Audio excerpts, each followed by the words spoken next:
2012년 3월 18일 페라리 한 대가 베이징 시내 도로를 달리다가 가드레일을 박아 운전자가 사망한 사건이 일어납니다. 사건 자체로는 종종 있는 음주운전 교통사고이지만 그 운전자는 후진타오 최측근인 비서실장 링지화의 아들이었고 동승자 2명은 전라의 여성들이었습니다. 주행 중 성행위를 하다가 교통사고로 죽은 거죠. 이게 알려질 경우 각종 조롱과 조리돌림을 당할 게 뻔했습니다. 링지화는 공안병력을 이용해 이 사고를 은폐하였습니다.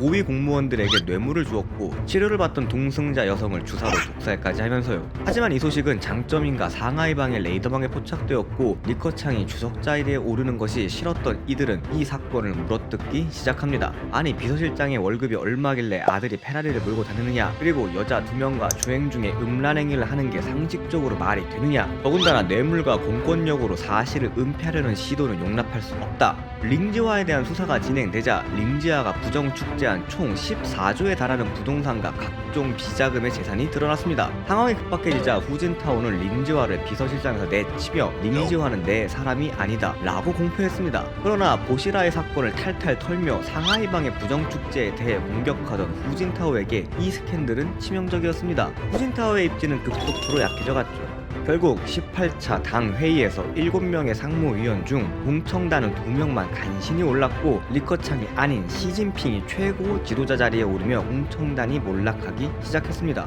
덩샤오핑 시절부터 국가 주석은 물려주지만 군사위 주석은 바로 물려주지 않는 상황 정치가 20여 년간 이어져 온 중국이었습니다. 그러나 장점인가 상하이방이 공청단을 공격하고 공청단 세력이 축소되어 가자 너 죽고 나 죽자 라는 동기어진으로 시진핑의 국가 주석과 군사위 주석 자리를 둘 다 바로 넘겨버리는 후진타오. 총리에는 리커창을 올리기로 합니다. 시진핑은 넙죽 받으며 후진타오를 지켜 세워줬습니다. 어부지리로 시진핑이 모든 권력을 다 물려받았죠. 그동안 권력욕을 보이지 않으며 조용하게 사태를 관망하던 시진핑, 주석직에 오르자마자 반부패 투쟁을 시작합니다. 말이 반부패이지 사실상 정치적 숙청 작업이었죠.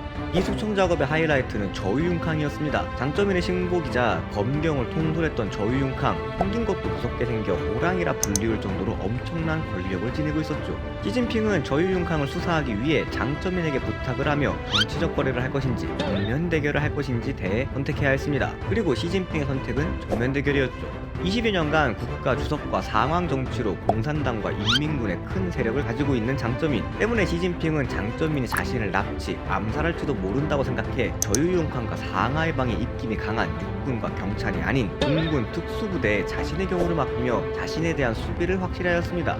그리고 공격 시작. 저유융캉의 아들, 동생을 체포해서 조사를 시작했고 350여 명을 추가로 구속조사하였습니다. 저유융캉은 석유방이라 불릴 정도로 석유업계와 끈끈한 정경유착을 가지고 있었습니다.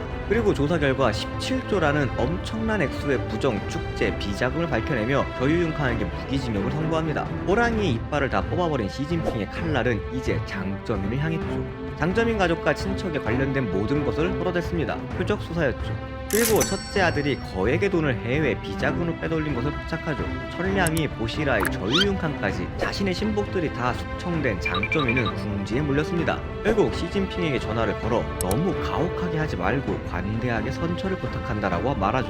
사실상의 항복 선언이었습니다.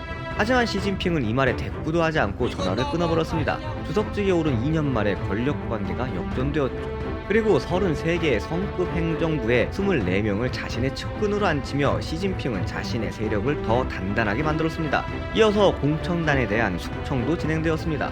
그 숙청의 마지막 작업이 최근 전당대회에서 후진타오가 끌려나간 모습이죠. 시진핑의 왼쪽에는 후진타오, 오른쪽에는 리커창이 앉아있었습니다. 공청당의 넘버 1, 2를 좌우에 두고 후진타오에게 꼽을 준 거죠. 처음에는 나가지 않으려고 버티다가 결국 끌려나가다시피 자리를 뜨는 후진타오.